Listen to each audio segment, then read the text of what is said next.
Hello! Welcome back to my YouTube channel. Ako po si Edge Grabador, your real estate agent with Remax River City dito sa Edmonton, Alberta. Tara, samahan niyo ako dito sa townhouse. It's a 2-story, 2 bedrooms, and 2 full bathrooms. Let's go inside, guys.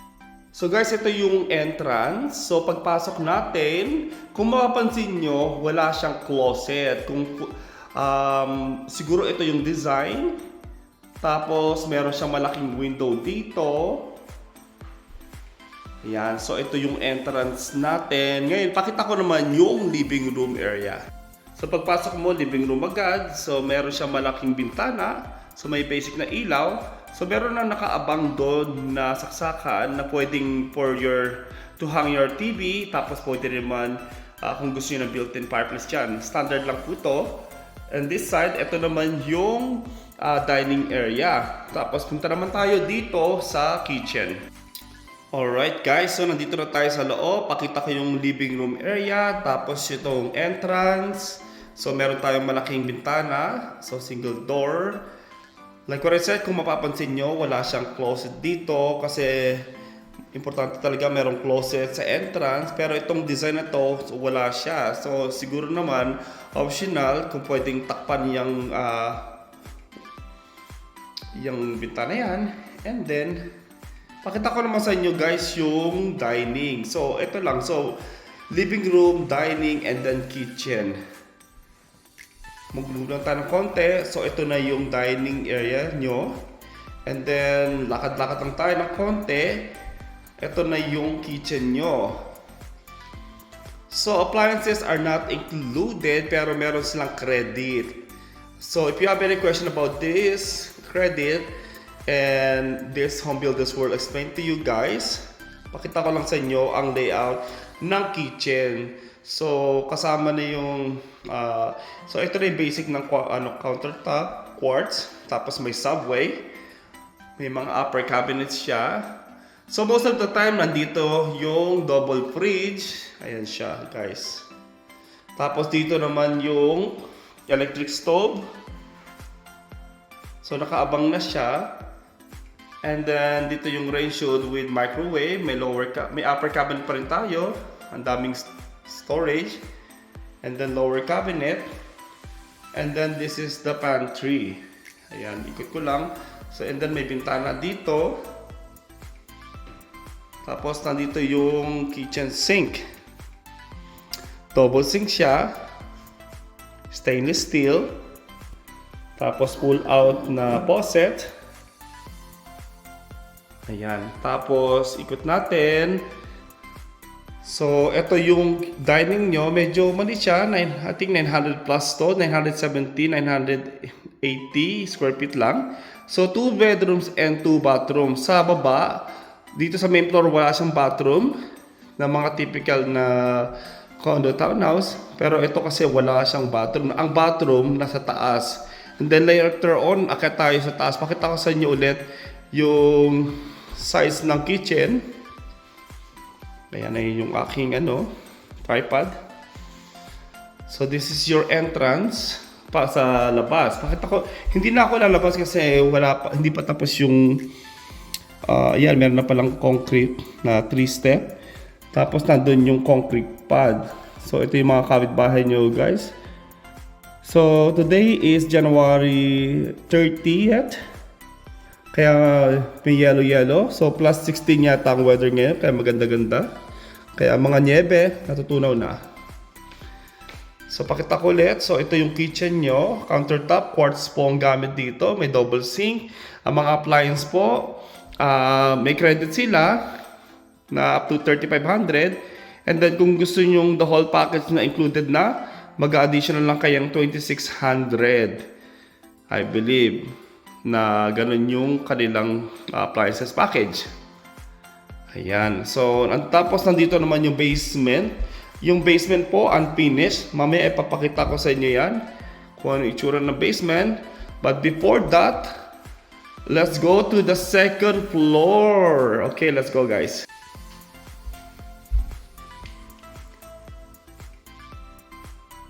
Guys, arakit tayo sa second floor. Pakita ko naman yung 2 bedrooms and 2 bathrooms. Tara sa second floor.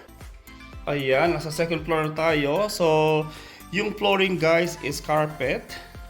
Siguro optional yan. Pero dito sa Uplands na model unit na to, this is Brook model unit. Again, this is listed for 310,000. So, pakita ko muna sa inyo yung washroom. So, yung flooring niya, vinyl plank. Meron siyang toilet. Tapos, ganun din ang sink. Ang vanity sink. Meron siyang chrome finish. Lower cabinet. And a mirror. Ayan, meron siyang wall-mounted. So, kasama na rin exhaust fan. Tapos, ito yung shower. So, nakita nyo guys, hindi pa kasi tapos to. Kaya hindi nakakabit yung curtain rod. So, ito ang full bathroom niya. Tama rin yung sukat niya guys. Hindi naman gano'ng kasikip, pero hindi rin gano'ng kalaki. Ngayon, pakita naman natin yung first bedroom. But before natin pakita yun, so itong door na to, I believe this is for the laundry. Ayan. So guys, hindi pa nakalagay lahat talaga yung appliances dito. Siguro dahil wala pa nang nakakabili nito.